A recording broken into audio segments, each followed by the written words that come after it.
थी कमेटी की। लेकिन अब आपके सामने बताएंगे सरकार का एक और हाल, और यह हाल अहवाल इसलिए बड़ा इंपॉर्टेंट है कि तबाहकुन सैलाब के बाद बड़े पैमाने पर काम हाथ में लिया गया, वजीर आजम के दफ्तर से पैसा भी दिया गया, लेकिन कई साल गुजरने के बाद खबर सामने आ रही है कि जहलम की ड्रेजिंग तो नामुकम्मल हुई है और आखिरी पड़ाव पर जो काम करना है उसमें अभी भी बहुत से मरहले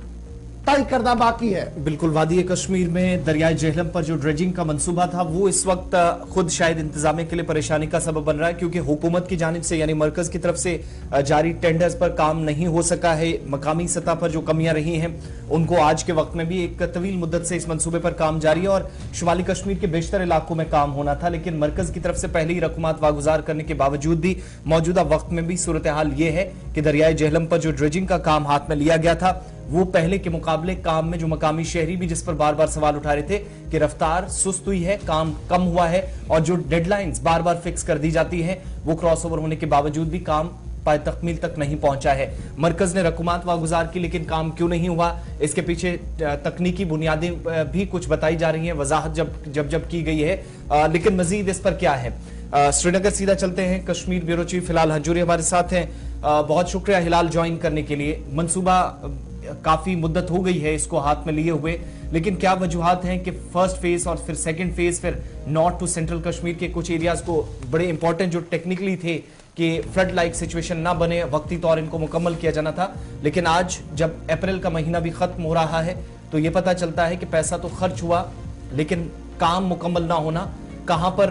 खामियां कमियां रही, कौन से ऐसे बॉटलनेक्स थे जो आज के वक्त में खुद परेशानी का सबब बने हुकाम के लिए।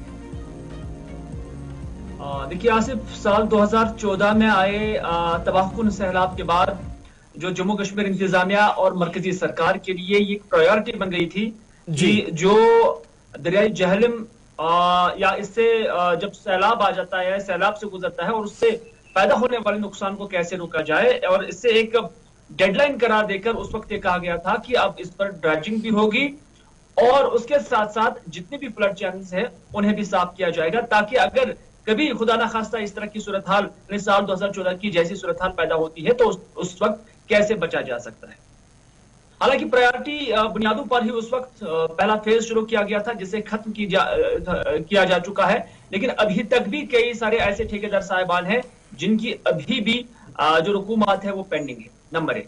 नंबर 2, अब जब सरकार ने अक्टूबर साल 2022 के महीने में दूसरे मरहले के लिए टेंडर्स जारी किए, लेकिन इसमें बड़ा कोल्ड रिस्पांस ठेकेदार साहिबान की जानिब से या कंस्ट्रक्शन एजेंसीज की जानिब से रहा है। वजूहात क्या है वो अभी तक सामने नहीं आ रही है, लेकिन बाज जो ठेकेदार साहिबान हैं या इससे मुंसलिक जो लोग हैं, जब मैंने उनके साथ बात की है तो उनका कहना है कि सरकार के पास अभी इसके लिए फंड्स जो है वागुजार नहीं है। यानी 300 करोड़ रुपए का प्रोजेक्ट है, यानी 229 करोड़ रुपए का प्रोजेक्ट है, लेकिन 114 करोड़ रुपए ही अभी तक सरकार के खजाने में है और कोई भी ठेकेदार जो है वो इसमें या कोई भी कंस्ट्रक्शन एजेंसी जो है वो ज्यादा लायबिलिटी नहीं बढ़ाना चाहता है, और ये भी उस वक्त जब जम्मू कश्मीर पैसों को लेकर, रुकूमत को लेकर क्राइसिस से जूझ रहा है। तीसरा काम यह है कि ये जो सोपोर के अंदर निंगली से खादिनियार का इलाका है, यहां पर कुछ रिहेबिलिटेशन भी करनी है, क्योंकि यहां दरियाई जहलम के आसपास जो कुछ इलाके हैं जो रेजिडेंशियल है और कुछ कारोबारी तबके भी यहां पर काम कर रहे हैं, इन्हें हटाना जरूरी है और उसके लिए 300 करोड़ रुपए की जरूरत है, और वो 300 करोड़ रुपए जब तक ना रिलीज हो जाएगा तब तक ये काम यहां पर नहीं हो सकता है। एक बड़ा पैच है लगभग 19 किलोमीटर का, जब यहां फंड्स वागुजार नहीं हुए तो इससे भी एक बुनियाद बताई जा रही है कि इससे काम नहीं हो रहा है। नॉर्थ और साउथ के अंदर कई एक जगह पर, चाहे नाला रंडियारा हो, चाहे नाला लिदर हो, चाहे नाला रमशी हो या दूसरे नाला हो, वहां पर बांध तामीर करने की, बड़े गेट तामीर करने की और भी कुछ प्रोटेक्शन वाल बनाने की जरूरत है और कई एक जगहों पर ड्रेजिंग की भी जरूरत है। लेकिन जब फंड से नहीं हुए और उसके बाद जब टेंडर्स ही फ्लोट होने के बाद एक्सेप्ट नहीं हुए या ठेकेदार साहिबान ने टेंडर्स नहीं बढ़े, नतीजा ये है कि अभी तक ये मामला पेंडिंग है और इस पर दोबारा काम शुरू, दूसरे फेज के अंदर काम शुरू नहीं हुआ है और अब ऐन मुमकिन है कि इस हफ्ते टेंडर्स फिर से जारी किए जाएंगे और उसके बाद देखना होगा कि रिस्पॉन्स इन टेंडर्स का किस तरह करें। अभी टेंडर्स जारी होना और बाकी बहुत सारा प्रोसेस मुकम्मल होना बाकी है, लेकिन जो मौजूदा सूरत हाल है, पिछले कुछ दिनों के दौरान भी हमने देखा खराब मौसम के बीच सतह आब में अचानक इजाफा होना, ऐसे में क्या नुकसान का भी खदशा है अगर वक्त पर यह मंसूबा मुकम्मल नहीं होता? बिल्कुल, नुकसान को हम किसी भी वक्त रूल आउट नहीं कर सकते हैं, क्योंकि साल 2014 इसकी मिसाल है और उसके बाद अगर कुछ काम तो किया गया है, लेकिन वो पूरा इत्मीनान काम नहीं है, इस एतबार से कि जो जरूरत है, जो डिमांड है, वो उससे ज्यादा है। तो इस तरह से खुदा ना खास्ता अगर ज्यादा बारिशें कभी भी होती हैं और फिर खुदा ना खास्ता साल 2014 की जैसी सूरत पैदा होती है, तो फिर आज भी इस नुकसान से बचा नहीं जा सकता। ये नुकसान का खतरा हर वक्त यहाँ कश्मीर के अंदर लाहिक रहेगा। तो कुल मिलाकर क्या हम ये माने कि ये जनाब ये जो फंड्स का अदम दस्तियाबी है, ये एक बुनियादी वजह है कि सेकंड फेज में जिस शिद्दत के साथ काम होना चाहिए था वो हो नहीं पा रहा है, और 2014 में जो सबक हमने पढ़ा था वो हम भूल रहे हैं आहिस्ता आहिस्ता और हम आगे बढ़ रहे हैं। जैसा कि गौर मैंने पहले ही कहा कि कुछ ठेकेदार साहिबान, बड़े जो एक क्लास ठेकेदार साहिबान है, उनके साथ या कुछ एजेंसीज के साथ जो अभी सुबह पे ही मेरी बात की है, उनका यह कहना है कि सरकार के पास ऑलरेडी बहुत सारा पैसा ठेकेदार साहिबान का पेंडिंग है, वाजिबुल अदा है, वो वागुजार नहीं हो रहे हैं। दूसरा ये कि कुछ एक ठेकेदार साहिबान पर तलवार भी लटक रही है, उनके जो कार्ड्स है उन्हें कैंसिल किया जा सकता है, आप कुछ का किया भी गया होगा।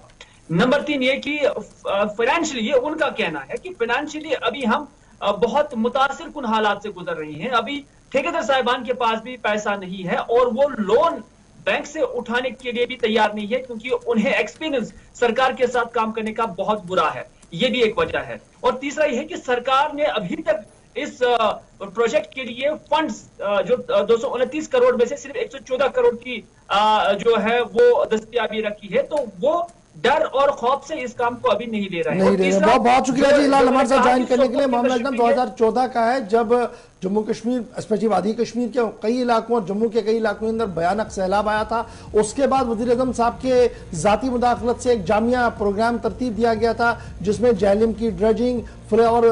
स्पिल ओवर फिल्म जो चैनल है हमारा फ्लड चैनल, उसकी सफाई और मरम्मत का काम था। फिर ब्यूटिफिकेशन ऑफ जहलम के नाम पर काम किया गया। फर्स्ट फेज में थोड़ा सा हमने देखा जो फ्लड चैनल है उसमें भी सफाई थोड़ी सी हुई, जहलम की ड्रेजिंग में भी काम हुआ, लेकिन जो मेजर पार्ट है नॉर्थ कश्मीर वाला जो फेज 2 है, उसमें खबर यह है कि काम मुतासिर हो रहा है। मरकज की तरफ से जो इमदाद का ऐलान किया गया था उसमें थोड़ा हाथ टाइट कर दिया गया है, और जो टेंडरिंग का प्रोसेस था उस टेंडरिंग में कोल्ड रेस्पॉन्स है, अब दोबारा से टेंडर किया जाएगा। 2014 का काम है, 2023 में वस्त में आज हम है, मुकम्मल अभी तक नहीं हुआ। यानी 2014 में जो सबक पढ़ाया गया था हमें डिजास्टर मैनेजमेंट के जरिए से, वो कहीं ना कहीं हम भूल रहे हैं और इस पर कोई भी काम नहीं हो पा रहा है, जिसकी वजह से खतरा बराबर सा बना हुआ। और जो पुराना काम किया गया फेज 1 में, अगर 2 वाला काम सही नहीं होता तो 1 का करने का कोई फंडा ही नहीं बचता है, अगर खुदा ना करे 2014 की सूरत हाल उभर कर सामने